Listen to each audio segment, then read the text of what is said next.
काहू के मन भजन को काहू के आचार, व्यास भरोसे कुंवर के सोवत पाव पसार। किसी को ज्ञान का अवलंब है, किसी को भक्ति का अवलंब है, किसी को आचार विचार का अवलंब है, लेकिन मैं तो अपने किशोर जी के भरोसे पांव पसार करके सोता हूं, मुझे किस बात की चिंता। और आज यहां पर अर्जुन कहता है, बोले गोविंद जिसके जीवन की बागडोर आपके हाथों में सौंप दी हो तो वो तो तान दुपट्टा सोई गई ना, और क्या करेगा। लेकिन अर्जुन मैं समझता हूं भैया कि आपको इस स्थान पे नहीं सोना चाहिए, आप किसी दूसरे स्थान पे चलते। पांचों पांडवों को लेकर के मेरे गोविंद दूसरे स्थान पर सुला देते हैं, लेकिन वहीं द्रौपदी के पांचों पुत्र सोते रह जाते हैं। अश्वत्थामा आता है दुर्योधन का मित्र और आकर के पांचों पुत्रों को मार डालता है। मित्र आज मैं तुम्हारे शत्रुओं का विनाश करके आ गया। बोले अच्छा, ऐसे समझो जैसे कि गाजर मूली काट करके आए हो, क्या प्रमाण है तुम्हारे पास। बोले मैं पांचों का सिर काट करके लाया हूं, और जैसे प्रकाश हमारे वंश में अब कोई और बच्चा भी तो न था हमें जल तर्पण करने के लिए। हमारा वंश तो पहले से निर्वंश होता हुआ चला जा रहा था। ये द्रौपदी के 5 पुत्र बच्चे थे, इनको भी आज तुमने मार दिया, ध्यान से गिर गया और गिर करके उसका प्राणांत हो गया। पश्चात जिस मां के 5 पुत्रों के शीश कटे हुए सामने पड़े हो, उस मां के हृदय पर क्या बीत रही होगी। द्रौपदी कुहरे की भांति करुण क्रंदन करती है और कहती है कि हे भगवान, क्या बिगाड़ा था मेरे इन पुत्रों ने, जो मेरे इन पुत्रों को मार गिराया। और वहीं अर्जुन अपना गांडीव धारण करता है, देवी आपके 5 पुत्रों को मारने वाला धरती आकाश पाताल कहीं भी होगा, उसको मैं लेकर के चला आऊंगा। चल देता है, जाकर के अश्वत्थामा ने अपनी ओर आते हुए देखा अर्जुन को ब्रह्मास्त्र का प्रयोग कर दिया।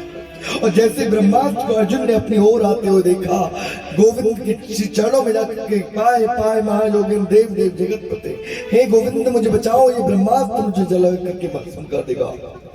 वही अर्जुन तुम बड़े भोले हो। अरे भैया, लोहे को लोहे से काटा जाता है। वन में जब हम जाते हैं तो अगर पैर में कांटा लग जाए तो कांटे को कांटे से निकाला जाता है। इस ब्रह्मास्त्र को शांत करने के लिए आप भी इधर से ब्रह्मास्त्र का प्रयोग करो। और जैसे ब्रह्मास्त्र का प्रयोग किया, दोनों ब्रह्मास्त्र टकरा करके शांत होकर के गिर जाते हैं। अश्वत्थामा के केसों को पकड़ करके ले जाते हैं, भरी सभा में जाकर के कहते, बोले देवी यही दुष्ट अश्वत्थामा जिसने आपके 5 पुत्रों को मार गिराया है, कहो संविधान के अनुसार इसे 5 बार मृत्यु दंड मिलना चाहिए, लेकिन ये व्यक्ति एक है, इसको 5 बार मृत्यु दंड तो मिल नहीं सकता। लेकिन देवी आप कहो कि इसकी बोटी बोटी करके सिंह के सामने डाल दी जाए, इसको जलती हुई चित्ता अग्नि में फेंक दिया जाए, कहो इसके लिए क्या दंड मिलना चाहिए। जिसको मेरे गोविंद सखी का भाव देते हैं, जिसको सखी कहकर के पुकारते हैं, उसके हृदय में करुणा क्यों ना हो। मेरे द्रौपदी कहती है, बोले छोड़ दीजिए, रहने दीजिए इसे, क्या मिल जाएगा हमें इसको मार करके। इसको मार करके अगर मेरे 5 पुत्र जीवित हो जाए तो इसको अभी मार दीजिए, लेकिन ऐसा कदापि नहीं होगा। और इनको मारने के पश्चात जो तकलीफ मुझे हो रही है वही आपकी गुरु मां को होगी। छोड़ दीजिए, इनके पिता के आशीर्वाद से ही आज आप सर्वश्रेष्ठ धनुर्धर हो। रहने दीजिए प्रभु। लेकिन संविधान में करुणा और दया नहीं चलती है, वहां तो सिर्फ शासन और नियम चलता है।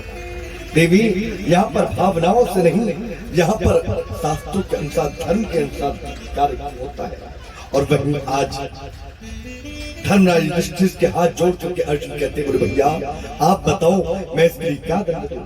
बोले देखो भैया, जो धर्म शास्त्रों में लिखा हो वही दंड आज इसके लिए निर्धारित कीजिए।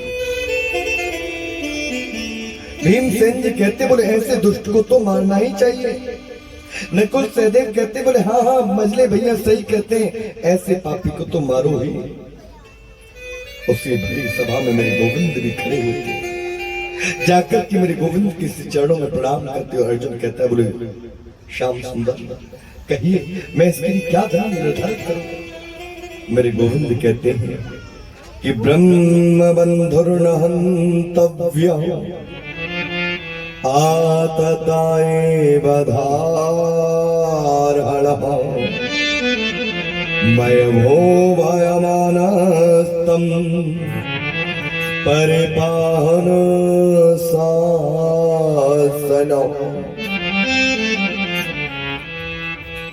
अर्जुन ब्राह्मण कैसा भी क्यों न हो भैया, उसको कभी मृत्यु दंड नहीं देना चाहिए, उसको कभी मारना नहीं चाहिए। और अर्जुन बाल हत्यारा कोई भी क्यों न हो, उसे कभी छोड़ना नहीं चाहिए।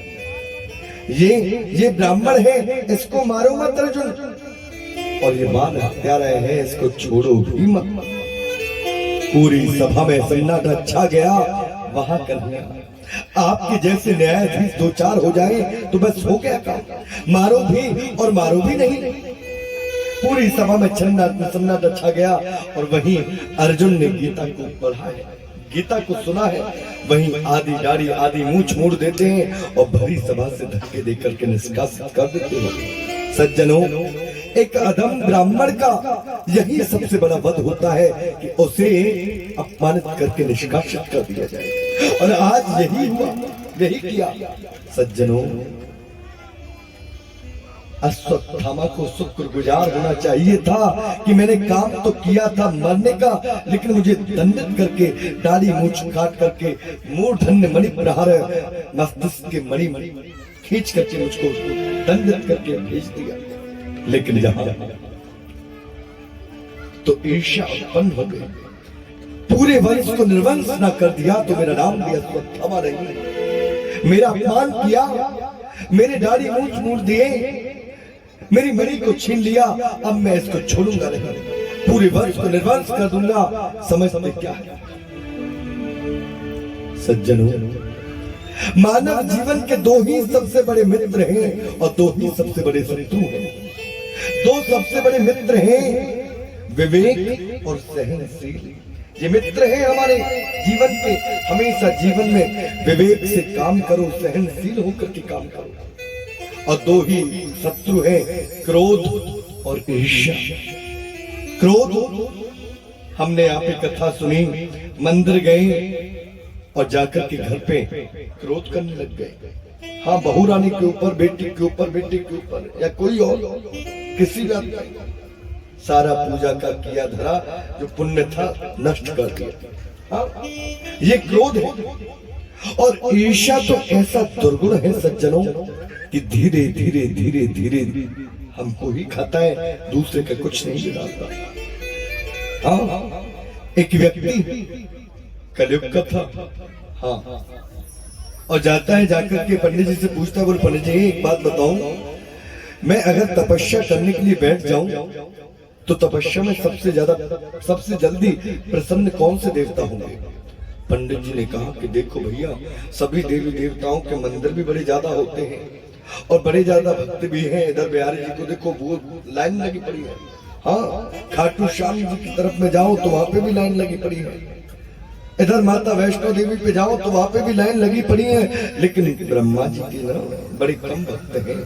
हाँ, एक काम करो, जाओ ब्रह्मा जी की तपस्या करो। जाता है, ओम ब्रह्म देवाय नमः, ओम ब्रह्म देवाय नमः। 3 महीने हो गए लगातार मंत्र का जाप करते करते, और ब्रह्मा जी प्रकट होकर के आ गए। अरे भैया भगत, आंख खोल, क्या चाहिए बोल। ब्रह्मा जी को सामने देख करके मन में प्रसन्न हो गया और कहते हैं ब्रह्मा जी, बोले सुन भैया, तुमने हमारे 3 महीने लगातार तपस्या की है, सुनो 3 वरदान प्राप्त करो, जो मांगना मांगो। कलयुग का भक्त और 3 वरदान की छूट मिल जाए, और उसको चाहिए क्या? बोले ब्रह्मा जी, बोले हाँ जी, पहला वरदान तो ये दे दो कि हमारा सुंदर सा मकान बन जाए। दूसरा वरदान ये दे दो कि एक सुंदर सी कन्या के साथ में हमारा विवाह हो जाए। और तीसरा वरदान ये दे दो ब्रह्मा जी कि जब भी हम आपको पुकारे आप आओ और 3 वरदान देकर के फिर चले जाओ। ये क्या? बड़े चक्कर में फंसे। 3 वरदान देने की छूट क्या दे दी इसने तो? हाँ, बीमा करा लिया पूरा, ठीक है। लेकिन सुनो भैया, हमारी भी एक शर्त है। बोले क्या? बोले तुमको जो मिलेगा ना उससे दुगना तुम्हारे पड़ोसी को मिलेगा, उससे हमें कोई परेशानी नहीं, मिल जाएगा। अब तो हमारा एक मकान बना, पड़ोसी के देखे कि 2-2 बन गए हमारे बगल में। हाँ, अब हमारा तो एक विवाह हुआ, पड़ोसी के 2-2 विवाह हो गए। कर लो बात। बोले ब्रह्मा जी? बोले हाँ जी। बोले मेरे पास में बहुत सारा धन हो जाए। हाँ जी ठीक है, हो गया। दूसरा वरदान ये दे दो एक सुंदर सी गाड़ी मिल जाए। बोले मिल गई। और तीसरा वरदान ये दे दो कि जब भी हम आपको पुकारे फिर से 3 वरदान देकर। बोले शर्त याद है? मिल तो जाएगा? बोले हाँ याद है। अब देखा कि मेरे पास में एक गाड़ी, पड़ोसी के पास में 2-2 गाड़ी। हाँ, यहाँ पर देखा कि मेरे पास में इतना धन, पड़ोसी के पास में मेरे से दुगना धन। मन में ईर्ष्या उत्पन्न हो गई। तपस्या हमने की, सारा कुछ हमने किया, पड़ोसी यहाँ पे मजे ले रहा है। और वहीं पर बोले ब्रह्मा जी? बोले हाँ जी। कहो। बोले मेरी एक आंख फूट जाए और मेरे घर के द्वार पर एक कुआं बन जाए। हाँ, अगर मेरी एक आंख फूटेगी तो पड़ोसी की, और मेरे घर के द्वार पर अगर एक कुआं होगा तो पड़ोसी के 2 होंगे। अब किसी ना किसी में तो वो गिरेगा ही गिरेगा। यानी क्या ईर्ष्या का कहना है कि मेरी भले एक आंख क्यों ना फूट जाए लेकिन पड़ोसी की दोनों फूटनी चाहिए। यह ईर्ष्या के लक्षण है सज्जनों। कल तक तो चल रहा था यहाँ साइकिल पे, आज मोटरसाइकिल पे चल रहा है। कल तक तो इसके पास में झोपड़ी थी, 1 मंजिल का मकान था, आज कोठी पाली है। ये ईर्ष्या के लक्षण है। किसी का कुछ बिगड़ता है नहीं, हमारा अपना ही खून जलता रहता है। हाँ, सामने वाला तो मौज ले रहा है, हम अपने खून को जला रहे होते हैं। सिर्फ क्यों? ईर्ष्या करके। तो ईर्ष्या तो कभी जीवन में करनी ही नहीं चाहिए।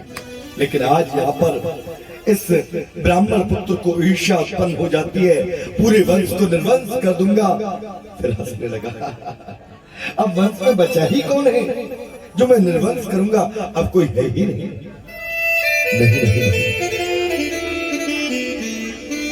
युद्ध के समय पर मैंने सुना था अभिमन्यु की पत्नी उत्तरा, जो कि उस समय पर गर्भस्थ थी, और अब वो बालक जन्म लेने वाला होगा। 9 माह बीत रहे हैं। पश्चात यहाँ पर जैसे देखते हैं कि गर्भस्थ शिशु के ऊपर आज ही ब्राह्मण पुत्र ब्रह्मास्त्र का प्रयोग कर देता है। और जैसे ब्रह्मास्त्र का प्रयोग किया, ब्रह्मास्त्र को आते उत्तरा ने अपने ओर देखा, गोविंद के श्री चरणों में जा गिरी। पाहे पाहे महायोगेन देव देव जगतपते नान्यम तद्भयम पश्ये यत्र मृत्यु परस्परम। हे गोविंद, ये ब्रह्मास्त्र मुझको जला करके भस्म कर दे, परवाह नहीं, लेकिन मेरे गर्भस्थ शिशु की आप रक्षा कर दीजिए, क्योंकि पांडवों के लिए जल तर्पण करने वाला और इसके अलावा कोई और है नहीं। पांडवों के कुल के दीपक को जलाने वाला बस एक यही है महाराज, आप इसकी रक्षा कीजिए। मेरे गोविंद ने मन में विचार किया, ऊंच निवास नीच कर, ऊंचे कुल में जन्म लेकर के कार्य नीचों की जैसा किया। वहीं मेरे गोविंद सूक्ष्म रूप लेते हैं और जाकर के उत्तरा के गर्भ में और गदा को घुमा करके उस गर्भस्थ शिशु की प्राण रक्षा करते हैं। और बाहर खड़े खड़े एक ओर से कहते हैं उत्तरा से, बोले पुत्री ठीक तो हो तुम, कोई परेशानी तो नहीं है? इस प्रकार से बोल रहे हैं। लेकिन तू कितना भी पर्दा कर ले रे, तुझको पहचानने वाले तो पहचान जाएंगे। तू कितना भी छुप ले, लेकिन अपने हमारे हृदय की आंखों से तू कैसे छुप सकता है? सज्जनों, जिस प्रकार से एक भगवान के सामने एक भक्त की चालाकी नहीं चलती है ना, इसी प्रकार से किसी भक्त के सामने भगवान की भी कोई चालाकी नहीं चलती है। कुंती माता खड़ी खड़ी देख रही है और देखते देखते कहती है, वहां वहां द्वारकाधीश, क्या बात है, पूरे जीवन भर मेरी रक्षा करते रहे, आज मेरी पुत्र पौत्र वधू को के गर्भस्थ शिशु की प्राण रक्षा कर रहे हो और ये महसूस नहीं होने दे रहे कि मैं ही सब कुछ कर रहा हूं। तो कितना भी पर्दा कर ले रे, लेकिन भक्त की आंखों से कभी बच नहीं पाएगा कि हे कृष्ण द्वारका वासने, देव देव जगत पते, हे कृष्ण द्वारकाधीश, आपके चरणों की दासी मैं तुम्हें प्रणाम करती हूँ। तुम ही जगत के नियंता, वही सर्वेश्वर अखिलेश्वर, आप ही हो नाथ। इस प्रकार से माता कुंती कर रही थी। आप ही निर्गुण निर्विकार परमात्मा, स्वयं आप हो सगुण रूप लेकर के मेरे पास में आए हुए आप ही तो। इस प्रकार से कह रही थी, क्या कहा हुआ, मैं और भगवान, सुना आप सभी ने, भगवान बोलिए भुआ आज हमें। अरे भुआ, मैं आपके सबसे छोटे भाई का सबसे छोटा पुत्र कृष्ण, आपका भतीजा, मैं कोई हाँ कन्हैया जानती हूँ, किसी को भुआ कहते हो, किसी को मैया कहते हो, लेकिन ये क्यों नहीं जानते कि सभी के पर बाबा तो आप हो। सुना आपने, आज भुआ ने भगवान कहा है, ठीक है, भुआ ने अगर भगवान कहा है तो हम भगवान हैं, और भगवान हैं तो भगवान से कुछ मांगा जाता है। कहो आपके लिए मैं क्या प्रदान करूं? धर्मराज युधिष्ठिर, आप सबसे बड़े हो, आप कहिए मैं आपके लिए क्या प्रदान करूं? एको कहो, बोले भगवान आप मुझे सिर्फ एक ही वरदान प्रदान कीजिए कि हमेशा मैं अपने धर्म पर चलता रहूं, यही मेरे लिए काफी है। दिया, कहो भीमसेन जी आपके लिए। बोले भगवान, मुझे खाता बहुत ज्यादा हूं ना, तो खाते पीते उठते बैठते मुझे सिर्फ आप एक ही वरदान प्रदान करो, मुझे आप सिर्फ एक ही वरदान प्रदान करो कि मैं बड़े बड़े भैयाओं की सेवा में लगा रहूं, उसके पश्चात आपका दर्शन होता रहे, इसके अलावा मुझे और कुछ चाहिए है नहीं। दिया, अर्जुन शिष्य हम तो मैं आपका शिष्य, आप मेरे गुरु, ये भाव जीवन में मेरे मन से ना जाए। नकुल सहदेव बोले आपका दर्शन, मजले भैयाओं की सेवा, यही बता। सभी ने कुछ ना कुछ मांगा और वहीं खड़ी हुई थी मेरे गोविंद की बहन सुभद्रा। बहन, तुम्हारे मांगने में देरी होगी, कृष्ण के देने में देरी नहीं होगी। कहो क्या प्रदान करूं मैं तुम्हारे लिए? बहन बोल, आज तुझे कुछ ना कुछ तो मांगना पड़ेगा अपने भैया से, क्योंकि भगवान ने भगवान कहा है। कहे बहन तुझे क्या प्रदान करूं? कुंती माता को बड़ी घबराहट हो रही है, कहीं ऐसा ना हो भगवान की बहन है कोई संसार की वस्तु ना मांग ले। मांगेंगे तो भगवान दे देंगे, लेकिन मांग ना ले। मन में घबराहट हो रही है और वही सुभद्रा से कहते बोले बहन बोल। भैया अगर मुझे तुम कुछ देना ही चाहते हो तो मेरे लिए एक वरदान प्रदान कर दो कि मेरा मन जो है ना वो एक पंछी है, मेरा मन एक पंछी है और आपके चरण जो है वो एक पिंजरा है। मेरा मन रूपी पंछी आपके चरण रूपी पिंजरे में आकर के कैद हो जाए और कभी भी इसमें से बाहर ना निकले। मुझे आपके चरणों की भक्ति, आपके चरणों का प्रेम चाहिए। क्या क्या कहा? अरे पगली, तू और मेरे चरणों की भक्ति मांग रही है। लोगों को बुढ़ापा आ जाता है तब भी कहते मेरे पोते को ये दे दो, मेरे नाती को ये दे दो। अभी तो तेरी युवा अवस्था और तू मेरे चरणों की भक्ति मांग रही है। हाँ भैया, मृत्यु के समय पर ये कंठ अवरुद्ध हो जाता है, कंठे घुरघुराए थे। व्यक्ति आपका नाम लेना चाहता है लेकिन ले नहीं पाता। नाथ इसीलिए मैं चाहती हूँ कि आपके चरणों में मेरा मन अभी से रख जाए, क्योंकि जिस व्यक्ति ने बचपन में भक्ति न की वो बुढ़ापे में जाकर के करेगा, ये पक्की बात नहीं है। जिस व्यक्ति ने युवा अवस्था में भक्ति नहीं की वो बुढ़ापे में जाकर के करेगा, ये पक्की बात नहीं है सज्जनों। इसीलिए मेरा मन आज से अभी से आपके चरणों में लग जाए और कुछ नहीं चाहिए। जाकर के मेरे गोविंद ने सुभद्रा को अपने अंक से लगा लिया और कहने लगे, देखा मेरी बहन है, संसार को प्राथमिकता कैसे दे सकती है। और आज सज्जनों, किसी ने चरणों की भक्ति मांगी, किसी ने चरणों का प्रेम मांगा, तो किसी ने कुछ मांगा।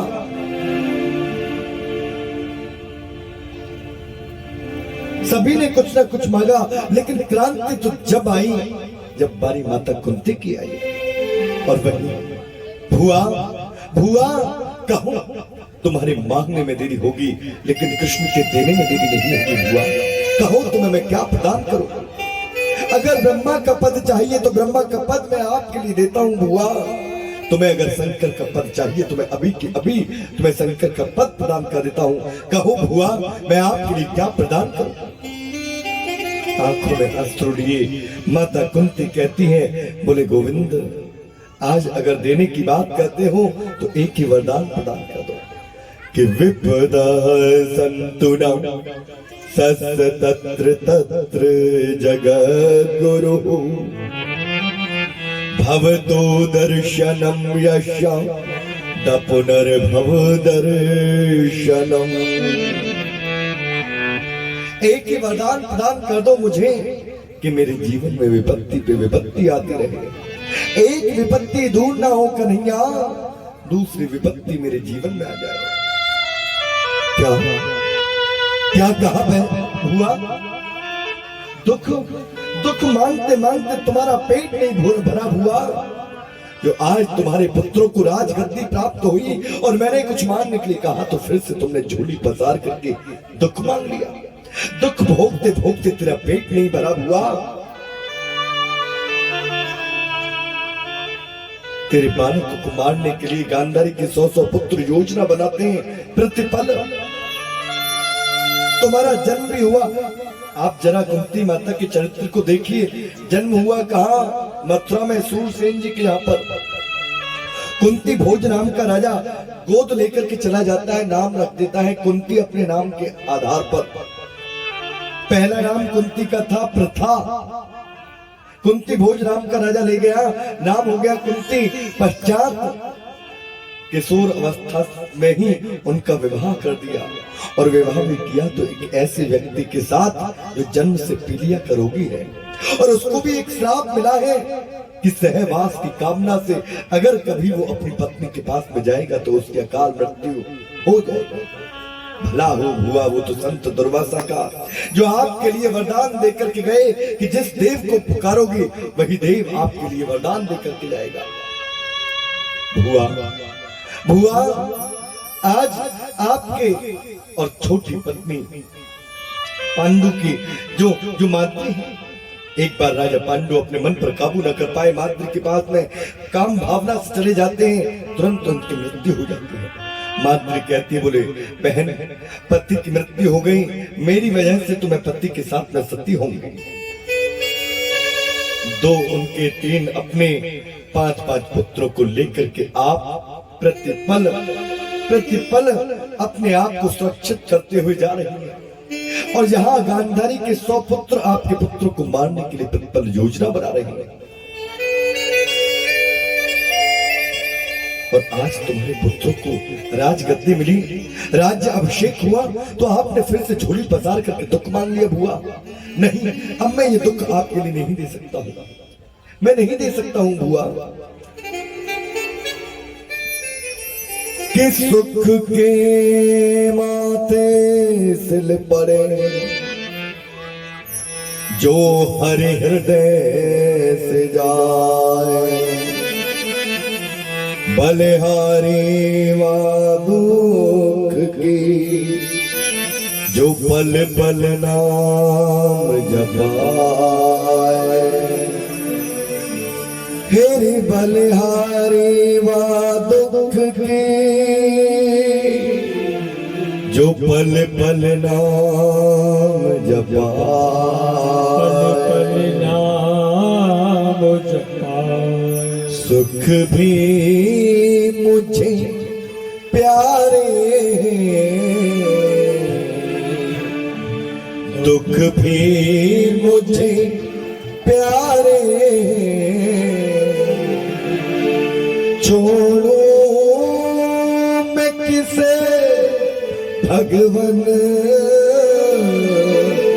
दोनों ही तुम्हारे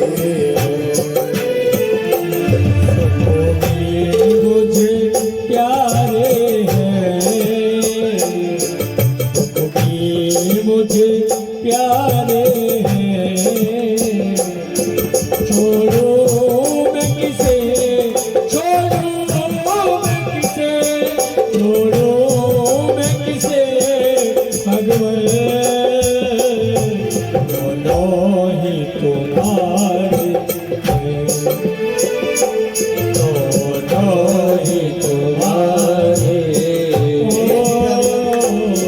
दोनों ही तुम्हारे।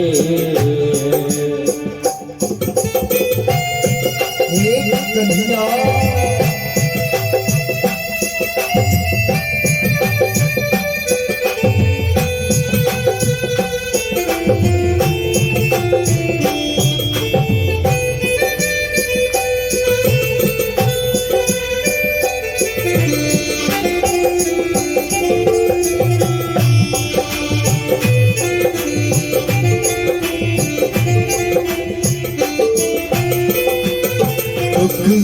जाए सब सुख को तरसते, सुख चाहे कोई भी, सब सुख को तरसते हैं, सुख में सब रोते हैं, सुख में सब हंसते हैं, रोते हैं, सुख में सब हंसते हैं, सुख में सब हंसते हैं, सुख मिले उसे जिसने, सुख मिले उसे जिसने, दुख भी तो सहारे हैं, दुख भी मुझे प्यारे मुझे प्यारे, छोड़ो मैं किसे, छोड़ो मैं किसे, छोड़ो मैं किसे भगवन, दोनों ही तुम्हारे हैं, दोनों ही तुम्हारे प्यारे।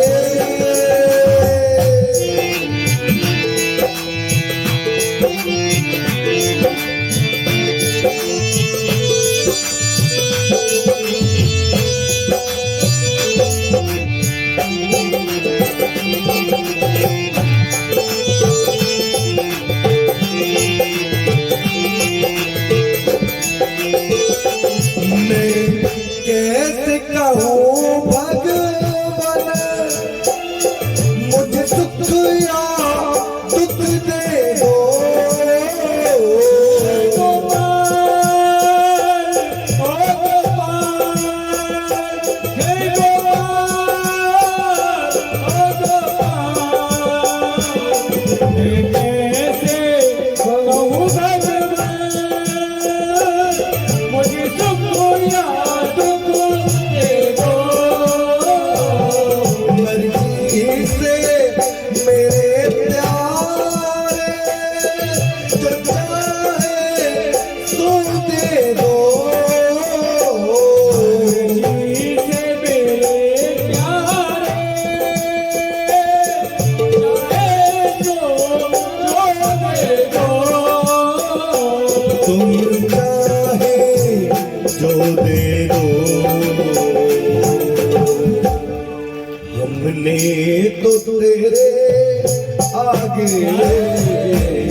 हमने तो तेरे आगे दोनों हाथ पसारे हैं, दुख भी मुझे प्यारे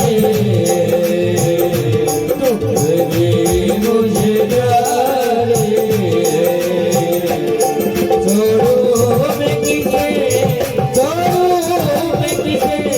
छोड़ो मैं किसे भगवान दोनों ही तुम्हारे दोनों ही तुम्हारे कन्हैया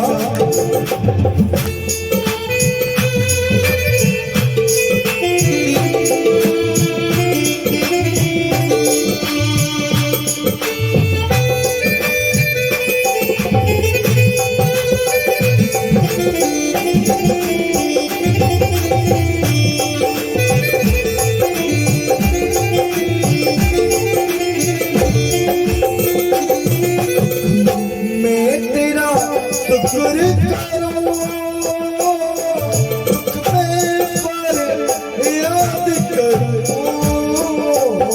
कन्हैया ओ कन्हैया हे कन्हैया ओ कन्हैया तुमने तेरा शुक्र करो तुमने पर याद करो जिस हाल में तो रखे उस हाल में याद करूं। हाल में तुम रखो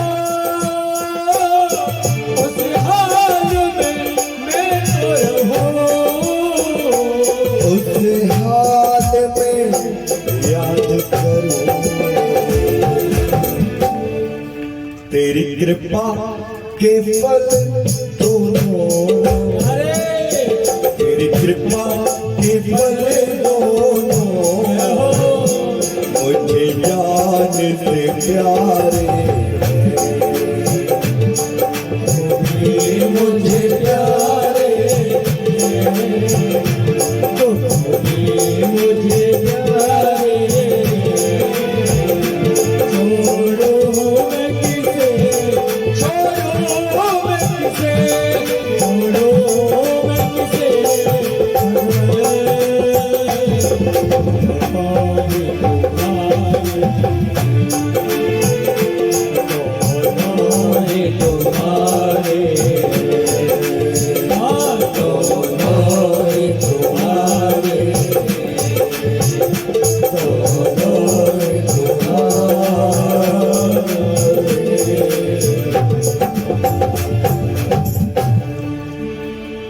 बोले गोविंद भगवान की। बड़े प्रेम से कहेंगे जय श्री कृष्णा, और एक बार बोलना होगा राधे राधे। भुआ, अब मैं आपके लिए दुख नहीं दे सकता हूँ, अब मैं कष्ट नहीं दे सकता हूँ, तो एक काम तो कर सकते हो। बोले क्या? बोले अब ये मोह की जो डोर है ना, इस मोह की डोर को काट दो। तो पहले से कटी हुई है भुआ। विपदाओं ने विपदा संपदाओं ने संपदा विपदा नारायण विस्मृति संपदाओं नारायण स्मृति। विपत्ति को विपत्ति नहीं कहते, संपत्ति को संपत्ति नहीं कहते। गोविंद को भूल जाना यही सबसे बड़ी विपत्ति है, गोविंद की याद बनी रहे यही सबसे बड़ी संपत्ति। आज कि कह हनुमंत विपत प्रभु सोई, जब तब भजन नाम सुमिरन हो। पल भी अगर हमारा गोविंद के नाम के बिना गुजर जाए तो उसके लिए बहुत चित करो, पश्चाताप करो। इधर आज मेरे गोविंद पिता में भीष्म की मृत्यु को श्रेष्ठ बनाने के लिए एवं पांचों पांडवों के उपदेश कराने के हेतु पिता में भीष्म के पास में जाते हैं, जहां पर सरसैया पर विराजमान है पिता में भीष्म, जहां पर पांचों पांडवों के लिए सूक्ष्म उपदेश करवाया। पश्चात कहते हैं, बोले गोविंद अब मैं समझता हूँ कि मुझे भी आप आज्ञा प्रदान करो, मैं भी चलूं। लेकिन प्रभु आज आप इनके लिए, समस्त अपने पौत्रों के लिए अपना उपदेश प्रदान कीजिए। ये आपके शरण में आए हैं। वही पांचों पांडवों से कहते हैं, बोले पुत्रों, आप राजा हो, लेकिन राजा होने से पहले एक मनुष्य हो, और मनुष्य का सबसे पहला जो धर्म बनता है वो क्या है कि दान धर्मान राज धर्मान मोक्ष धर्मान विभाग सह। आपका जो धर्म बनता है वो सिर्फ ये है कि आप एक मनुष्य हो, तो मनुष्य का सबसे पहला धर्म है कि वो खूब ज्यादा से ज्यादा कमावे, खूब मेहनत करे, खूब परिश्रम करे, खूब कमावे, और कमावे के पश्चात दशवांश दान के लिए लगावे, क्योंकि दान करने से धन की शुद्धि होती है, कीर्तन करने से जिह्वा पवित्र होती है, ताली बजाने से तन पवित्र होता है, सेवा करने से कि तन पवित्र सेवा की धन पवित्र करिदान, तन मन पवित्र हरि भजन सो होत त्रिविध कल्याण। और वहीं पश्चात आज आचार्य श्री कहते बोले राजा का धर्म बनता है कि प्रजा की हमेशा वो सहायता करे, प्रजा में कभी उसके कोई दुखी तो रहना ही नहीं चाहिए। राजा का सबसे पहला धर्म है उसकी प्रजा में कोई अधर्म तो होना ही नहीं चाहिए, और अगर अधर्म कोई करता भी है तो उसका डट करके मुकाबला करेगा, और राजा के अगर समर्था में नहीं है उसका मुकाबला करने के लिए तो अधर्म होता हुआ ना देखे, वहां से लौट करके चला आए। इस बात को जब कह रहे थे तो द्रौपदी की हंसी छूट जाती है, और जैसे पिता में भीष्म के सामने द्रौपदी हंसती है, पिता में भीष्म के सामने हंसना कोई नैष्ठिक बात नहीं है, हंसती है। तुरंत पिता में भीष्म कहते, बोले पुत्री, तुम्हें हंसी आई तो आई क्यों? तुम हंसी तो हंसी क्यों? मेरे सामने हंसने की समर्था तो तुम्हारी सासू माता कुंती की भी नहीं है, लेकिन तुम्हें हंसी आई तो आई क्यों? बोले नहीं बाबा, मैं ऐसी। बोले नहीं पुत्री, कुलवती नारियां कभी भरी सभाओं में नहीं हंसती हैं, तुम्हें हंसी आई तो आई क्यों? कहो मेरे लिए। आज जोड़ लेती और कहती है, बोले पितामह, आज बड़े बड़े धर्म की बात कर रहे हो, मैं आपसे पूछना चाहती हूँ कि उस समय पर कहां गया था आपका ये धर्म, जब दुशासन मुझे निर्वस्त्र कर रहा था। मुझे आज भी याद है, मैं सबसे पहले आपके पास में आई और आपके पास में आकर के कहने लगी, बोले महाराज, ये कहाँ का धर्म है कि एक रजस्वला नारी को भरी सभा में लाकर निर्वस्त्र किया जाए? महाराज, मैं आपसे पूछ लगी, लेकिन आपने अपनी गर्दन को नीचे कर लिया। आप चाहते तो दुशासन मेरी साड़ी को हाथ तक न लगाता, लेकिन आपने अपने शीश को नीचे झुका दिया। पूछती हूं मैं, उस समय पर कहां गया था आपका ये धर्म, जो आज बड़ी बड़ी ऊंची ऊंची धर्म की बातें कर रहे हो? पिता में भीष्म हिलकियों के साथ में रुदन करने लगे। जो पिता में भीष्म आज तक अपने जीवन में नहीं रोए, आज वो द्रौपदी के सामने रुदन कर रहे हैं और कह रहे हैं, पुत्री, मुझे अपने 154 जन्मों की 124 जन्मों की बात याद है कि मैंने कभी भी अपने जीवन में कोई पाप नहीं किया, लेकिन फिर भी मुझे ये मेरे रोम रोम में तीर छिदे पड़े हैं। क्यों? और एक तीर में इतनी वेदना हो रही है कि जैसे हजारों बिच्छू एक साथ डंक मारते हो। सोचो, आज मैं इस पीड़ा को 54 दिन से इस बाणों की सैया पे लेटे लेटे सह रहा हूं। क्यों? आप जरा विचार करो, किस लिए? क्योंकि पुत्री, चाहता तो मैं प्रथम दिन ही मृत्यु को वरण कर लेता, क्योंकि इच्छा मृत्यु वरदान प्राप्त है मुझे, लेकिन मैंने ऐसा नहीं किया, क्योंकि पुत्री, मैंने पाप होता हुआ देखा था, किया नहीं था, सिर्फ देखा था। आप जरा विचार करो, जब देखने मात्र से मुझे ये प्राप्त हुआ तो हम तो प्रतिपल एक एक क्षण में कितने सारे पाप कर जाते हैं, कोई गिनती नहीं करते हम उसकी। आप जरा विचार करो हमारा क्या होगा।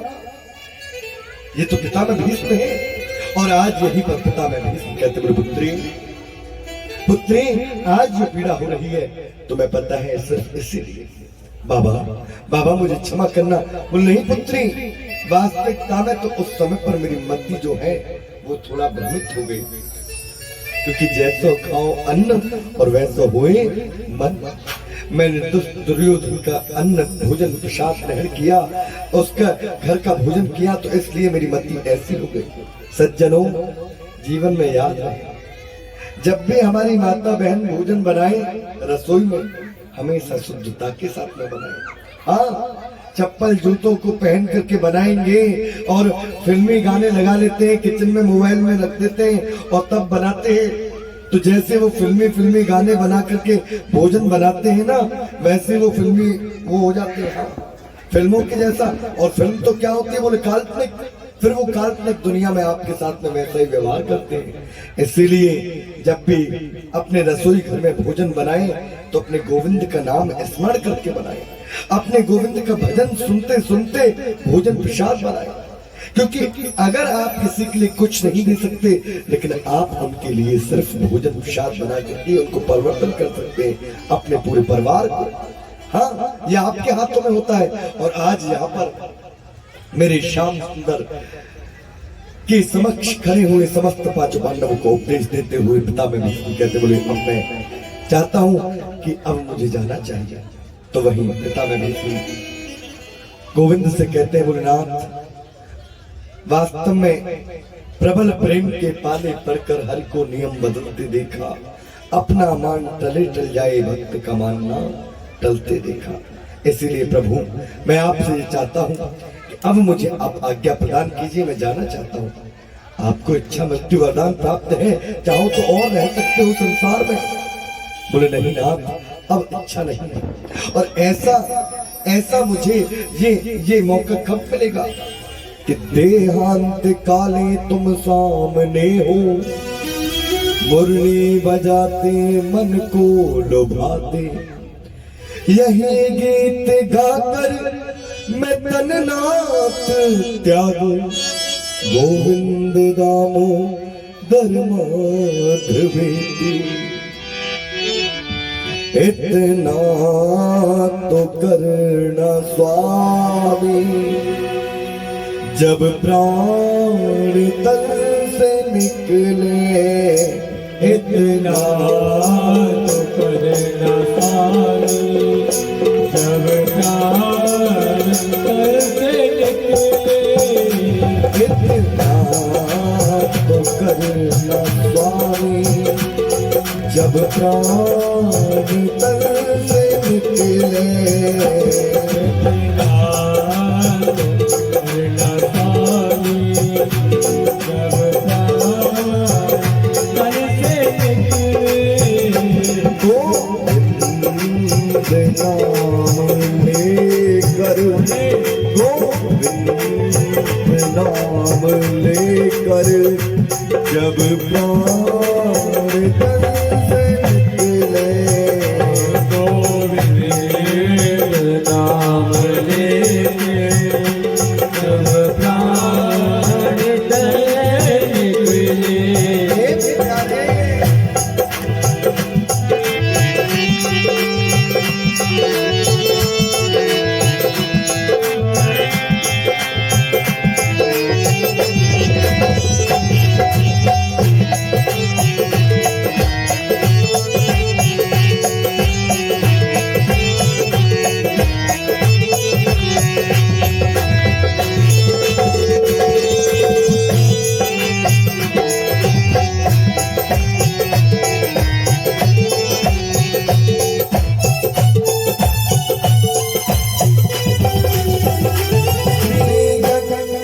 गाजी का तट हो, यमुना का रंग मत हो, गंगा जी का तट हो,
बड़ी कसी हो मुखने पे कुछ हंसी हो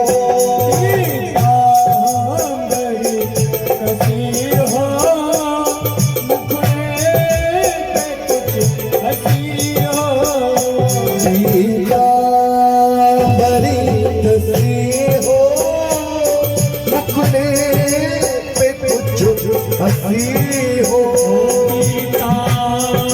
बड़ी कसी हो मुखड़े पे कुछ हंसी हो छवि मन में ये बसी हो छवि मन में ये बसी हो जब प्यार दिल से निकले एक कन्या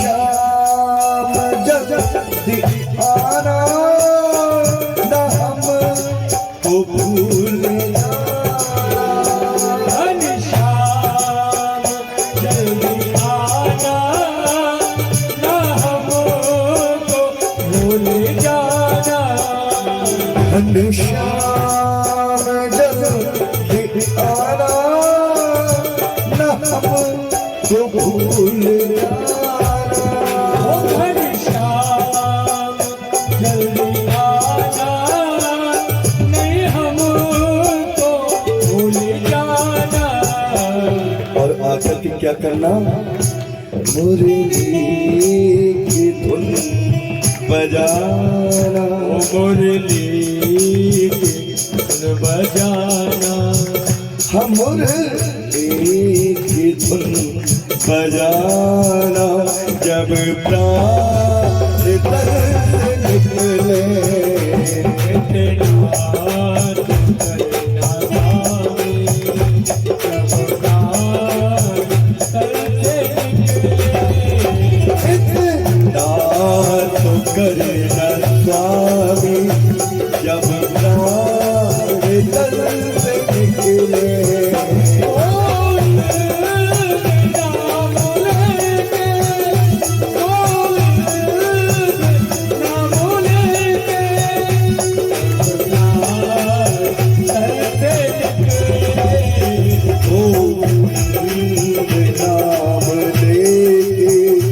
जब